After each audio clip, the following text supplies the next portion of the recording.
Right, good morning, everybody, and thank you, members of the media, for responding to our request to have you here this morning on what for us is a very special occasion. Not only it is the first occasion since the new General Secretary has been elected and will be addressing you in this forum, but today, October 7th, is a special day for workers internationally. Today is what is known as the World Day for Decent Work. At the onset of the current global economic crisis in 2008, the ILO, that is the International Labour Organization, recognized that economic recovery out of the crisis would be very slow for most countries, and that employment recovery would lag even slower still behind the economic recovery. At the level of the International Labour Organization, therefore, a decent work agenda and a global jobs pact was discussed extensively by members of the workers group, the employers group, and several governments across the world. And it was agreed that this agenda, the decent work agenda that is, would be implemented along the ILO's 4 strategic objectives. Objective number 1 is creation of jobs. The economy, it was felt, that generates opportunities for investment and skills development would be an economy that would recover more quickly than those who did not follow suit. Guaranteeing rights at work was another major pillar for achieving decent work. The recognition that respect for workers and workers' rights, all workers, and particularly those workers who were among those that we like to term disadvantaged or vulnerable, that these workers needed representation, they needed protection, they needed to be able to participate meaningfully in work, and their interests needed to be protected as well. A third pillar of that agenda is the social protection extension. What was recognized is that in many countries, social protection was not afforded to most workers, since a number of workers globally work in the informal sector. The recognition was that during a crisis, there would be less formal work because job loss was expected, and we recognized that that would force a number of employees who were formerly employed in the formal sector into the informal sector.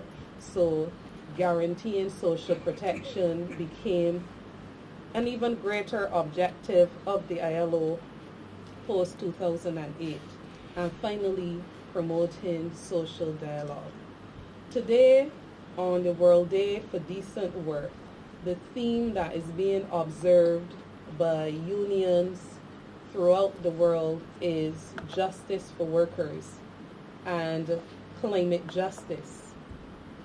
In keeping with the ILO's mandate, the International Trade Union Confederation launched this day during October 2008, intending to draw attention to the insecurity, injustice, and inequality confronting a vast number of workers.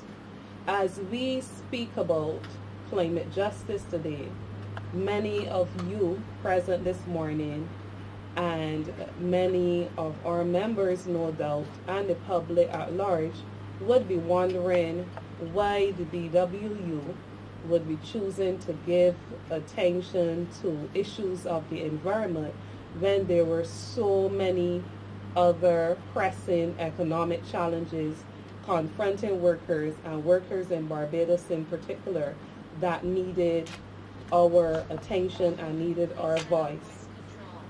But the issue of climate justice for us is more than an environmental issue. The issue of climate justice is indeed a social justice issue. Why is it a social justice issue? We recognize that in seeking to achieve economic advantages that many employers, many international companies have exploited those disadvantaged workers that we mentioned earlier. Many have received or reaped the benefits out of industrialization, out of carbon emissions coming from their places of work, from their companies, and it is the poorer members of the community, the lower income man, the lower income woman, who has largely suffered. How have they suffered? Climate emissions, for instance, constant inhalation, which lead to different stresses on the human body, leading to a number of different ailments and so on. Yet these disadvantaged groups that we speak about, in many countries there is limited access to health care. Indeed, there is little recognition of the source of the ailments that are observed by many workers and many members of the public as a consequence of the damage that has been caused by such things as carbon emissions. The factors that make people vulnerable to the impacts of climate change are often expressed and experienced by older people as well, who are psychologically more at risk of the health impacts from extreme heat and extreme cold. We would often hear our grandparents speaking about not exposing ourselves to the cold after we are overheat. And what climate change has done is that it has radically altered weather patterns to the extent that 1 minute we can be in a situation where we are experiencing tremendous heat, and then comes the rain and the wind shortly after. And studies have shown that this has had particular consequences for older people.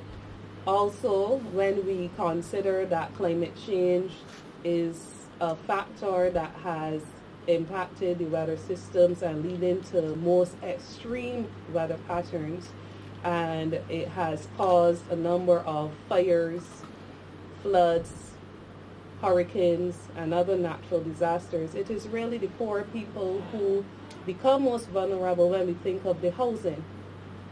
Housing for lower income people is less likely to resist the impacts of the most violent weather patterns than those of people who are not within this bracket. And then now we are hearing that as a means of altering the impacts, the negative impacts of carbon emissions and high energy costs and so on, one of the things that we have to give attention to would be energy efficient technologies and investments in renewable energies. One has to ask the question, who among us are able to afford these improved technologies? Who among us really have ready access to the technologies that are being proffered as solutions to the many offsets that there are in the environment? We think about the recent emphasis on having energy efficient lighting, not only in our houses but in companies as well. But that comes at a very high cost, and they tell us that the cost will be worth it, and the cost will be actually the benefits from the cost expended today would be observed in 5+ years. But can poor people and the workers that we represent as a BWU generally make the sacrifice now, even when they understand that that sacrifice made now benefits them in the future. So as a union and as a labor movement, not only nationally but internationally, we can see the connect between managing and having mitigating and adaptive measures to combat climate change, because we see how it relates to our mission, and that mission is one of improving the well-being to all. So this morning, that just seeks to contextualize what the World Day for Decent Work is all about, and in particular what the theme that has been designated for this year seeks to do. Now, I have many persons to my left and to my right who will be speaking on different aspects of climate justice and justice for workers. Immediately to my left, I have Comrade Wilma Clement, who is the coordinator of this activity, and she will speak specifically to two elements that we think relate well to the activity of this day and to the theme of justice for workers in particular. And these two issues relate, on the one hand, to transport workers. Today also marks the beginning of a road transport workers week, where the focus is on driver fatigue, so she will tell you a lot more about that.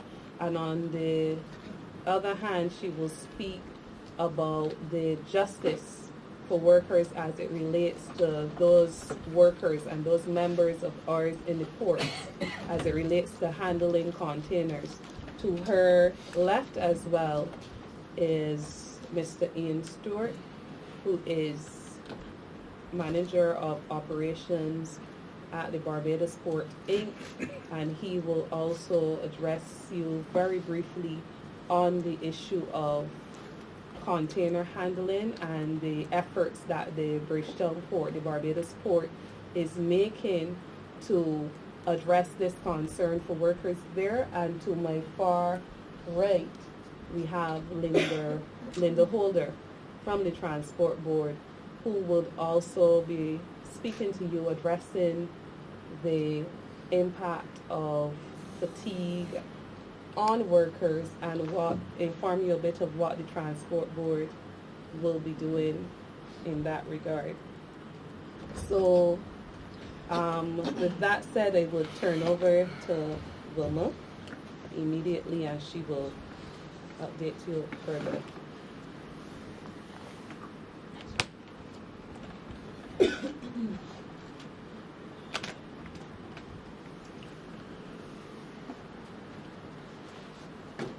The issue of fatigue kills, which features prominently in the commemoration of this week in support of road transport workers, surfaced in September 2005 when the ILO, in consultation with the International Transport Workers Federation, produced a working paper on the issues of fatigue and working time in the road transport. The paper referred to many of the serious issues in road transport, and it concluded that there was conflict between fatigue, hours of work, and the demands of the transport industry. The ILO also acknowledged at that time that there needed to be an ongoing campaign on the issue of fatigue kills, and it expressed its support for that campaign. The Barbados Workers Union is an affiliate of the global union, the International Transport Workers Federation, and we have been supporting the campaign on behalf of road transport workers, the Road Transport Workers Action Week, for several years. In fact, from, I would say, its inception, and it started in 1997. Road Transport Action Week actually started as an action day at that time, but because of its popularity and the many issues which were raised, it became an action week in 2007.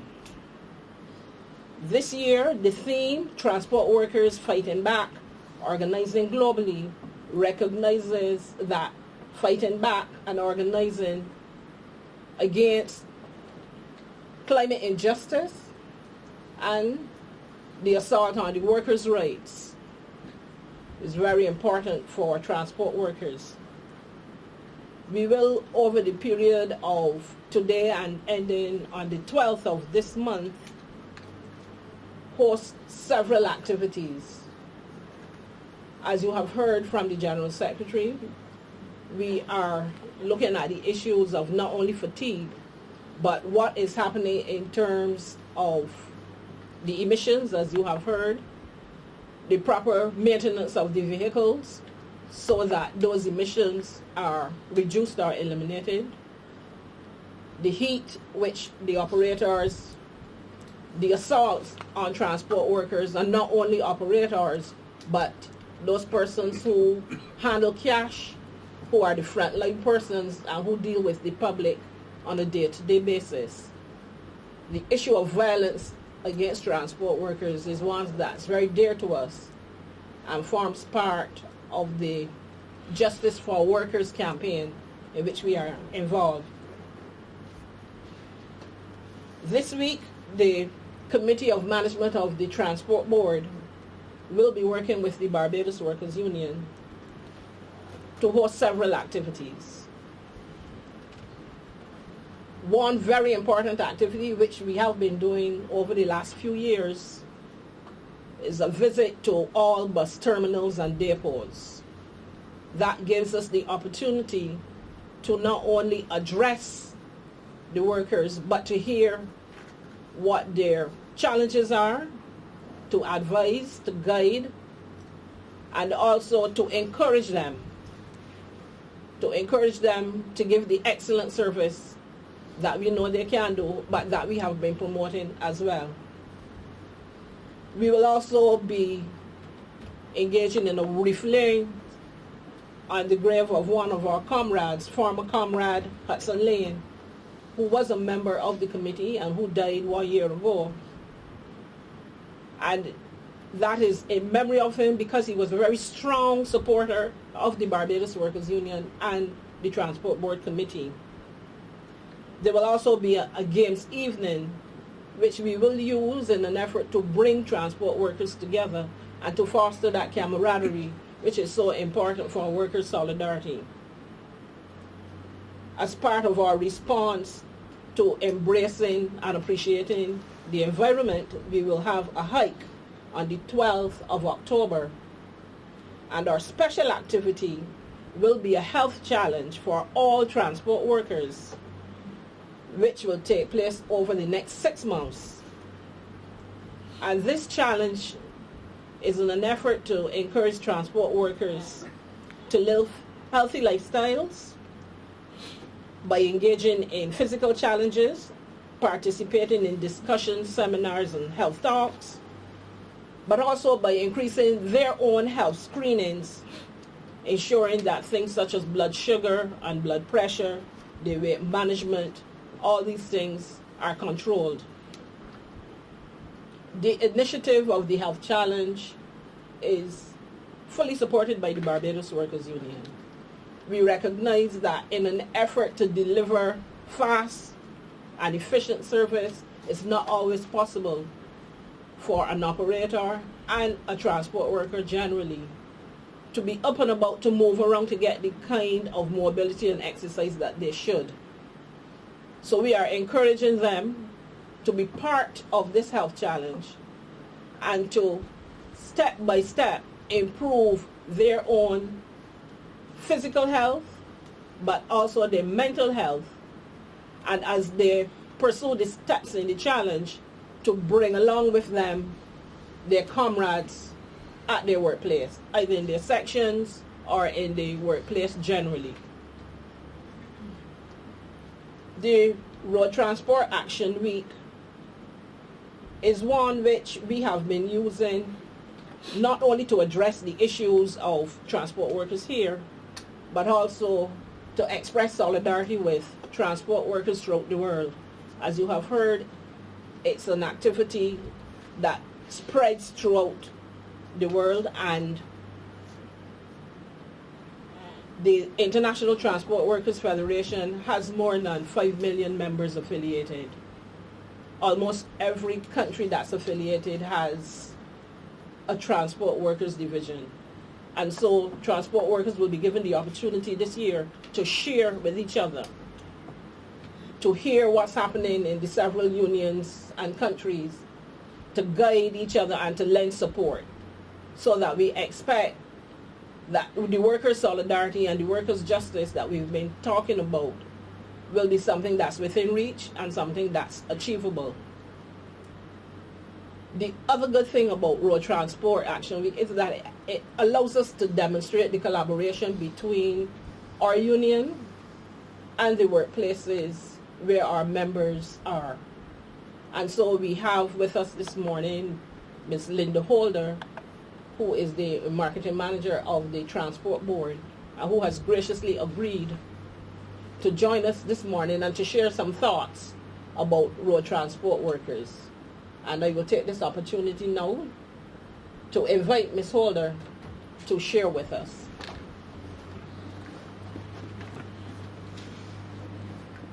That's possible.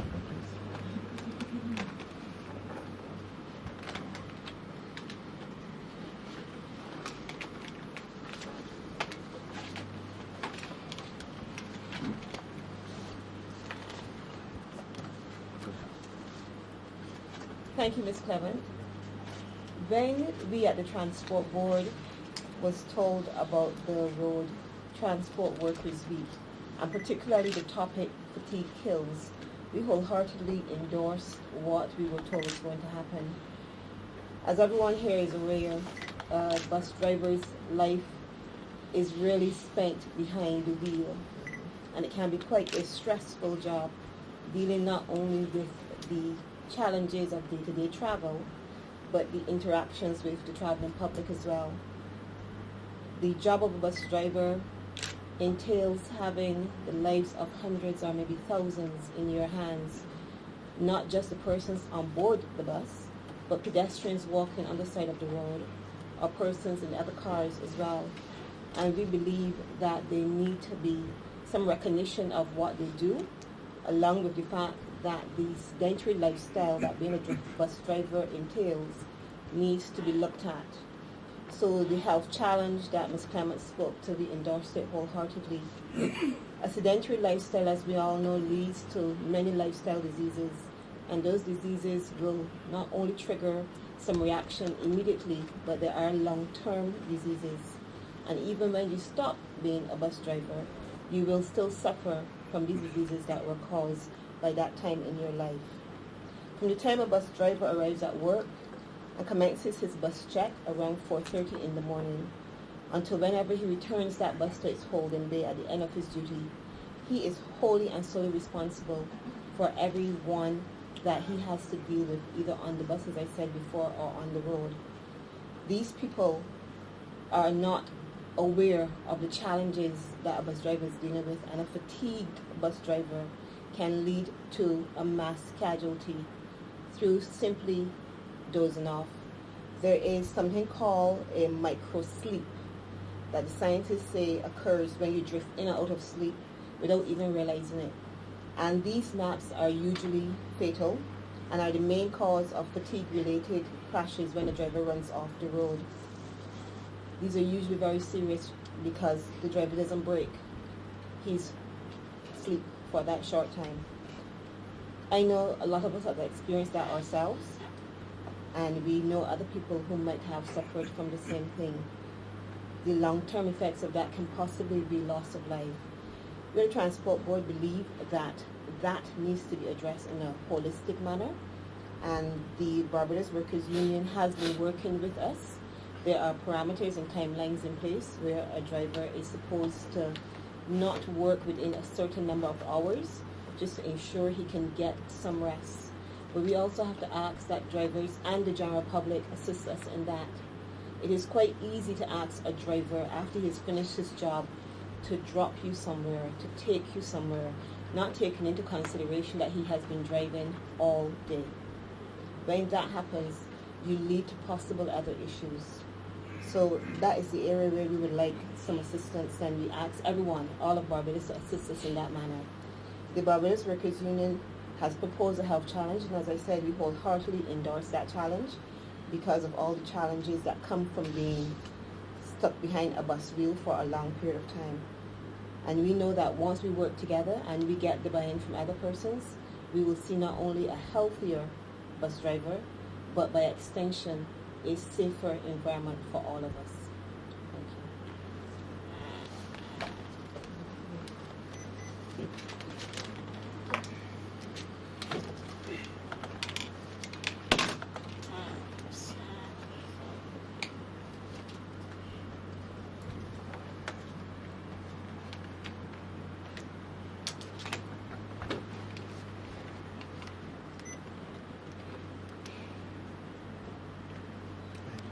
We have indicated our collaboration with the Transport Board in the area of the safety of all transport workers. But we are also collaborating with other employers, and for this week, another collaboration will be taking place with the Barbados Port Inc. The issue for us this week as we look at road transport is that of containers. Unsafe containers are putting transport workers, the public, and the environment at risk. And so we ask, what's in the box? This campaign has been launched this week because we recognize that we need to ensure the safety of all workers, all persons who deal with containers, to ensure that they are as safe as they can be while they're on the job. We are concerned about things like misdeclaration of goods, the contents, including dangerous goods, and also about weight. Weight is sometimes not correctly declared, and that makes a difference as to how the drivers and the containers are carried on the roads. We're also concerned about things like fumigation and the improper packing of containers. All these things can cause accidents, which can affect not only the transport worker but also the general public and all those workers along the supply chain. The truck drivers, the port workers, the warehouse workers, the packers, the loaders, those who unstuff the containers. There are several issues for us. On the roads, our concern is about the accidents that can happen when overloaded containers turn over or cargo shifts, causing the trucks to leave the road and sometimes spill the contents on the road. We're very fortunate we've not really seen that here. We don't want it here. So we need people to be aware. In the ports, the misdeclaration of goods and container weights may mean that vessels are unevenly loaded, putting the workers at risk. At sea, we know that a number of ships have sunk, releasing containers into the sea and causing long-term environmental damage and also threatening the lives of the crew. During unloading, drivers and warehouse workers are those who unload or unstuff, as we say, may be exposed to hazardous gases and vapors from treatments against pests or gases released from the products or the packaging. And we've recognized that sometimes counterfeit gases are also used and can explode when containers are opened. So what do we want? Today we are calling for strict enforcement of safety regulations on packing, weighing, and transporting containers, including dangerous goods. Responsibility for ensuring that the container is safe along the complete transport chain extended to all members of the chain, rather than pursuing just the drivers and the operators. And we're saying that there should be a real and workable penalty system for those who break the rules. We are also calling for full and correct information on what's inside the box, including the actual weight, the state of packing, stowage, lashing, possible existence of toxic fumigants, vapors or dangerous substances, and these should be made available to all those persons who are involved in the handling of containers along the transport chain. We also need to have better and adequate training and education on the issue of container safety so that workers and the general public know what they are dealing with. As I've said, we are fortunate in that we are working with the Barbados Port Inc. and together we are seeking to ensure that handling containers is a safe job for our workers on the docks and in the ports. And joining us this morning is a representative from the Barbados Port Inc. who will tell us a little bit more about container safety and what we are doing at the Barbados Port.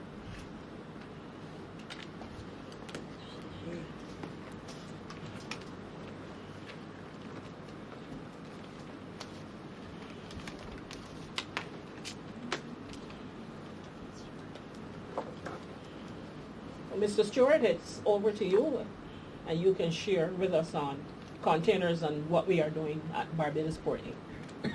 Thank you. Good morning. At the Port of Bridgetown, I think our goal has been for some time zero harm to all of our workers. We have had the fortune and legacy of being a very safe and secure facility, and our awards over the years have proven that this has been one that has been assured by all of the Caribbean, and those who have highlighted it has always highlighted the port to being a very safe and secure one. But obviously we can't rest on our laurels. The movement of containers across the supply chain is one that may have some inherent dangers, and you've rightly so identified maybe two of the most important ones. One of overweight containers, and the other one of the security of the cargo within the container. At the port, the movement of containers are most of the time by mechanical equipment. We utilize cranes that carry load cells, where we measure the weight of the container on discharge from the vessel. And in both cases, both of our cranes, the mobile and gantry crane, are fitted with these devices. And in both cases, if these containers, either a 20-foot container or a 40-foot container, are overweight, the containers simply will not be lifted off the vessel. So from the outset, from actually discharging from the vessel, we are looking out for overweight containers. In the port, the transportation and movement of these containers around the yard are by specified equipment, which you don't really see out on the road very often, but suffice to say, they are designed and operated within ports worldwide. So our equipment such as straddle carriers and rig stackers and so on are designed to safely move containers around the yard. But we share your concern with regards to the unstuffing of containers. I mean, when a container door is opened, albeit our staff is trained, we also say that the decals on the container is not the only thing you should be looking for. I think all know that when we open the doors of a container, there's always a pause before you go in. No matter what is on that container, maybe decals to show that it may be dangerous goods or any other form within the container, we always take the time to ensure that it's safe before proceeding with unstuffing. But I think we've recognized the need for continuous training, and we are glad that our training, our certification of workers, which has been a very important part of our continuous improvement at the port, has been one, a venture which we've partnered with the Barbados Workers Union, and indeed we like to highlight the fact that this has been an initiative that has been brought to the table by the Barbados Workers Union to have all workers certified. And we can say now that we do have some of the most qualified workers in the Caribbean. And we've partnered with the Caribbean Maritime Institute to continue this training across the board with many of our dockers and operators to ensure that in the handling of containers, it can be done so safely. Now, albeit as the container comes into the port and is either unstuffed or is carried directly to the consumer through the gate, we do still have some responsibility for that container as it leaves the port, or the goods leave the port. So our security are there to also ensure that the trailers or chassis in which this container is being carried on, that is of good condition, may it be just to ensure that when it hits the road, or everything being equal, that it will be a safe journey from the port to the consumer. I mean, all in all, we have within the port mechanical equipment and systems to ensure the safety of our workers as we handle containers, because that's what our business is.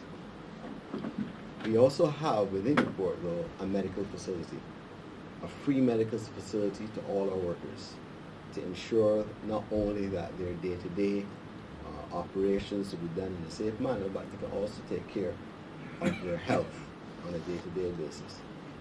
So coupled with our training, our processes, our equipment, and our continuous improvement, we're seeking to continue the trend of providing a service that is second to none in the Caribbean to all of our customers, while ensuring that our staff are safe. Again, our goal is zero harm to all of our workers. Thank you.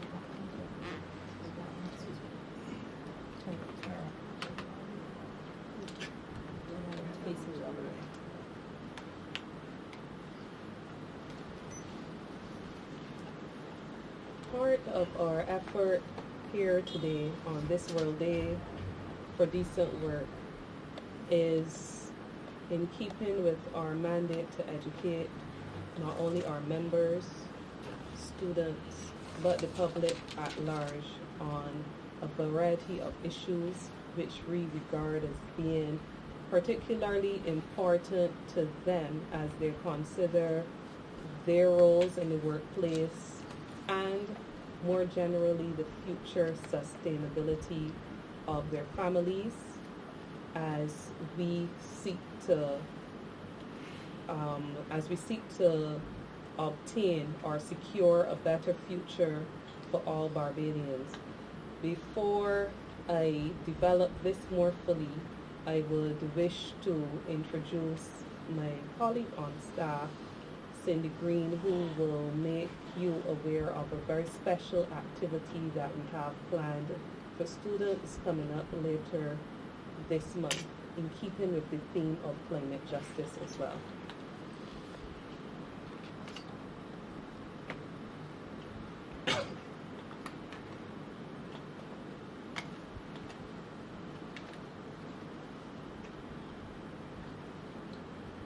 The theme for World Day for Decent Work is Justice for Workers, Climate Justice. Justice for workers is always on the front burner of the Barbados Workers Union's agenda. And the continued fight for justice for workers, we have to look at climate justice. And to actively seek climate justice, we need to take a good look at climate change. We know that Proverbs 22 speaks to prudence and the danger that is avoided, as well as the likelihood of finding shelter once it is adopted. And we have been somewhat prudent by having the youth arm plant trees on the East Coast, by donating a shade house to the Hinesbury School, and by donating a portion of our land for the construction of a play park for our neighbors to the north of the council room. Working with the theme for World Day for Decent Work, we decided to reach out to our youth by actively ensuring that we raise their awareness on the issues that impact their future, and have planned a nature walk and beach cleanup, and have invited 2 students from each government secondary school. The nature walk and beach cleanup will be held on Friday, 17th of October at Silver Sands, and we will be guided by Eco Adventures. And of course, our General Secretary will have a huge role to play in that. We have asked the students to assemble at our headquarters here at Solidarity House no later than 8 a.m. The Executive Council and the staff look forward to seeing and learning with our youth. Thank you.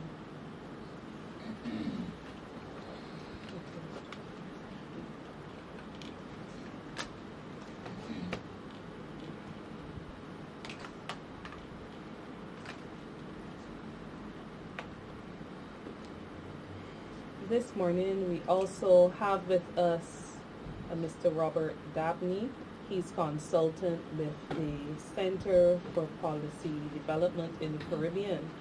And his role here this morning is just as observer, but we invited him because you would recall that last year, August, the Barbados Workers Union formally launched its work as it relates to securing decent work for domestic workers. We formally launched that campaign, and we named one of your media colleagues, Larry Mears, as a champion, the BWU champion in that regard. What Mr. Mears has been doing is he has been engaging a number of domestic workers throughout our country, kind of in an effort to mobilize them and get them aware that the Barbados Workers Union is indeed championing their cause. Because 2 years ago, at the level of the International Labour Organization, a new convention was adopted that recognizes decent work for domestic workers. So we have been working assiduously with Larry in that regard, and we are pleased to say that our campaign is bearing fruit, because a number of domestic workers are indeed stepping out of the shadows, because a number of these workers for some time have been socialized into believing that they don't have rights or the right to rights as in the same way as other workers. And with that assistance from Larry through CBC and a number of partners working with him, Junior Jordan and Archulus and Wendell Ford, we've been able to really mobilize our effort in that regard.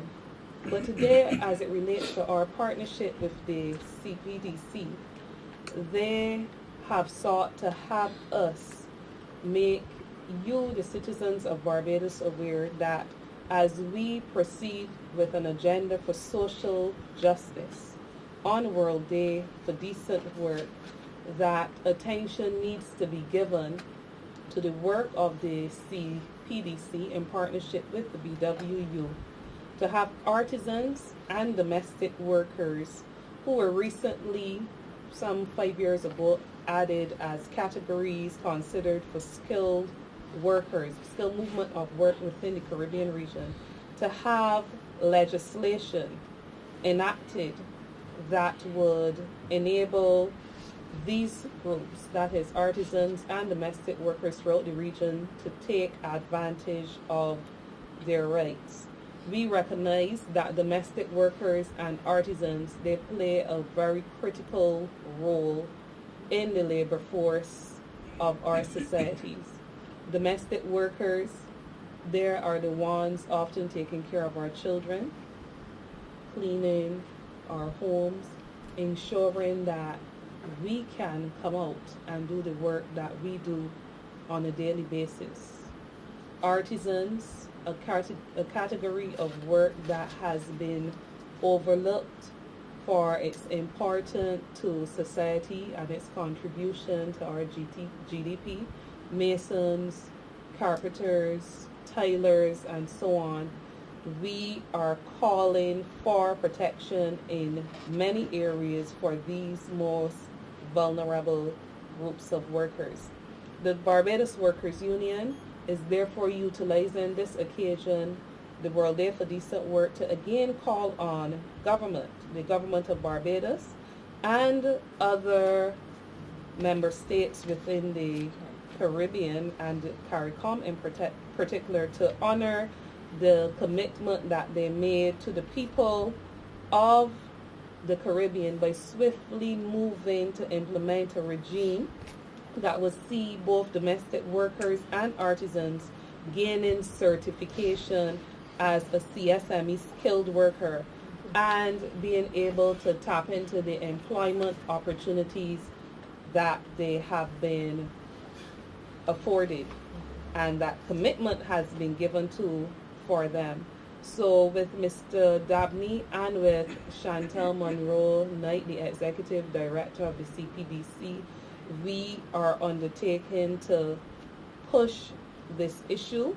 We have committed that we would assist the CPDC with the effort, and the BWU, in committing this support, has set up our support services here to educate and provide information to artisans and domestics regarding their rights and regarding how CSME and movement of workers and the commitments made can be beneficial to them. As I conclude, in many countries around the world, basic rights to union representation and collective bargaining remain under threat, even in some places under direct attack. Some employers, even here in Barbados, are attempting to challenge decades of legal recognition for the right to union representation and collective bargaining. Sadly, as well, is the fact that many governments are failing in their responsibility to protect working people and are thereby failing to secure a better, sustainable future for us, for our children, and for our children's children. So today, even as we call on governments, call on employers, call on citizens to accept responsibility for their own actions and to join with us and other groups who are pursuing similar means to secure a better future for ourselves, we also challenge you, the media, to be more responsible in promoting issues of the environment, issues of well-being for workers, to demonstrate not only what is being done, but what further needs to be done to ensure that tomorrow we don't have a dead planet, but we also have the opportunity for a livelihood that will make us comfortable and would enhance our current status. So today, as we pause and reflect on the call for justice for workers, our challenge goes out to all, to the public at large, to take responsibility for self, take responsibility for each other, and unite to strengthen our voice as we call for a better tomorrow. I thank you. And open for any questions. What I should have done as well is should have recognized that we have some members of the Transport Workers Committee, some workers in the Transport Board themselves. We also wish to recognize former General Secretary Sarai Trotman, who has been one that has lobbied in all the areas aforementioned this morning and who continues to commit his assistance to the BWU in its thrust for a better society and for decent work. And of course, we must recognize the presence of one of our newly elected council members, Janice Griffith, one of you who is also committing to advance the cause of the BWU. So it's open to you for any questions for the panel here today.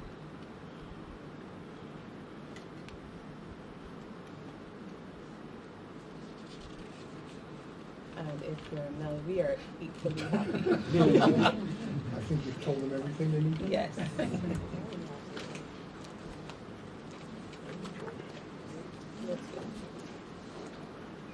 So, Roy, you wanted to say something? Oh, okay. I thought you were saying. All right, thank you. Thank you, Madam General Secretary. Okay.